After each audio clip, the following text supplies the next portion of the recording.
Welcome to Ranger Reviews, a web series where we look at episodes of the TV show Power Rangers and then discuss them. Today we're exploring the 42nd episode of Mighty Morphin Power Rangers titled A Pig Surprise. We begin this episode at a pet adoption event that's occurring in the park. The teens are of course helping give out adopted pets, and it's nice to see Trini is really concerned about animals' well-beings. Then an old lady comes up with a pig and she says that she needs to find a nice family to adopt her pig named Norman. And that's not what this is about. You don't just go to this sort of event and drop off your unwanted animals. Zach is running late to the event and he sees the old lady waddling away oddly, and then she turns into a putty, which then turns into a full-fledged putty fight between Zach and the squadron of clay dudes. Zach also does this bit where he gets spun around a damn tree and he lands on the ground, finds the device that's just spinning idly. He immediately thinks to take it back to Billy. Bulk and Skull come screaming up toward the teens and they end up adopting Norman the pig and prepare for one of the sweetest storylines of your life. At school the next day, Bulk has brought Norman to school, and they've researched how the pig eats and lives, and they just seem obsessed with the thing. It's a really sweet moment for Bulk and Skull, especially when Bulk tells them that he's the smartest kid in the whole world. We talk to the moon briefly, where Squat talks to Goldar about how Bulk and Skull took the bait. What the hell? Anyways, in Billy's garage, Billy is examining the device that Zach found, to which he says is counting down to 0, although he has no idea when that will occur. Then how does he know that it's counting down? Trini deducts from Zach's story that the putty's being dressed as an old lady that was actually about Norman somehow, and Zach asks, who's Norman? It's small, but it's kind of funny. The three leave the garage right away to find Bulk and Skull, and they meet up with Jason and Kim in the hallway. Who's actually going to school here? At the youth center, Bulk and Skull sit with their new pet pig, and a girl comes up and says, he's adorable. What's his name? To which Skull replies, Bulk.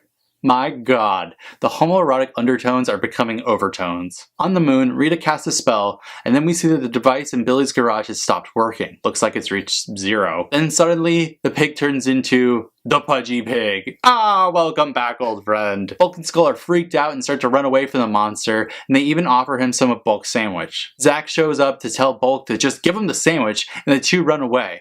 Zach readies to fight the pudgy pig, but the monster disappears. Zach teleports to the command center where the other Rangers are, who have already been briefed on the situation. Zordon tells them it's time to kill this monster, and Trini makes a valid point. It's just some random pig. They morph, deciding to just try to control the monster. Now, we're treated literally to the same fight from the episode Food Fight, reused completely without their power weapons getting eaten. Then the monster disappears somewhere off screen, and Zordon tells Alpha to find the monster. Alpha finds him on the farm, and he teleports them there. While the Rangers are at the farm, Rita makes Goldar grow. The Rangers are still running around this dumbass farm, and they see that pudgy pig is attempting to court a female pig nearby. They decide to handle Goldar because clearly the pudgy pig is too busy trying to get his fuck on.